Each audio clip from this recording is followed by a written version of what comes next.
அனைவருக்கும் வணக்கம். நாளைக்கு கார்த்திகை 1. அதனால் நான் வீட்டை இன்றைக்கி டீப் க்ளீன் தான் பண்ணியிருந்தேன்.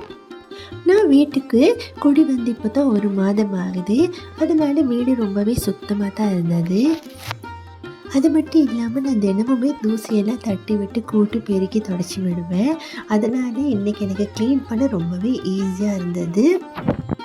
வீடெல்லாம் சுத்தம் பண்ணிவிட்டு பூஜை விளக்கெல்லாம் தான் நான் இன்றைக்கி எல்லாமே தேய்ச்சி வச்சுருந்தேன். கார்த்திகை 1 திங்கட்கிழமை வர்றது ரொம்பவே விசேஷமானதாக இருக்குது. அது சோமவார விரதம் இருக்கிறது ரொம்பவே விசேஷம் அப்படின்னு சொல்லுவாங்க. இந்த வருடம் சோமவார விரதம் கார்த்திகை மாதத்தில் 5 திங்கட்கிழமை வருது.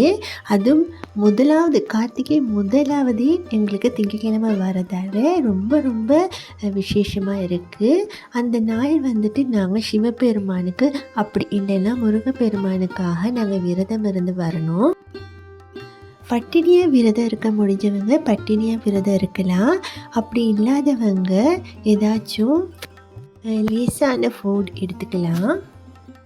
பால் பழம் இந்த மாதிரி சாப்பிட்டுட்டு அப்புறமா நாங்கள் விரதம் இருக்கணும். சிவபெருமானுக்காக விரதம் இருந்தால் சிவபெருமானுடைய மந்திரங்களை நாங்கள் பாராயணம் பண்ண வேண்டும். முருகப்பெருமானுக்காக விரதம் இருந்தால் முருகப்பெருமானுக்கான மந்திரங்கள் அப்புறம் கந்தசஷ்டி கவசம் இதெல்லாம் பாராயணம் பண்ணலாம். அப்புறமா நெய்வேத்தியமாக வாழைப்பழம் வெத்தலைப்பாக்கு பால் வச்சு நாங்கள் தீபதூப ஆராதனை காமிச்சு நெய்வேத்தியம் பண்ணினாலே போதும். நாங்கள் நினச்ச காரியத்தை அப்படியே எங்களுக்கு கடவுள் நிறைவேற்றி தருவாங்க அப்படின்றது ஐதீகம்.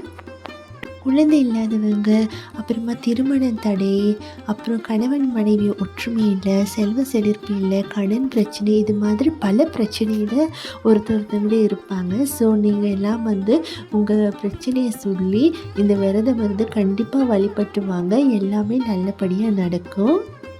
நானும் வீடெல்லாம் சுத்தம் பண்ணி நாளைக்கு பூஜைக்காக ரெடி ஆகிட்டேன். நீங்களும் கண்டிப்பாக இந்த பூஜையை பண்ணி வாங்க. எல்லாருக்குமே நல்லதே நடக்கும், நல்லதே நடக்க வேணும்னு நானும் இறைவன்கிட்ட பிரார்த்தனை பண்ணிக்கிறேன்.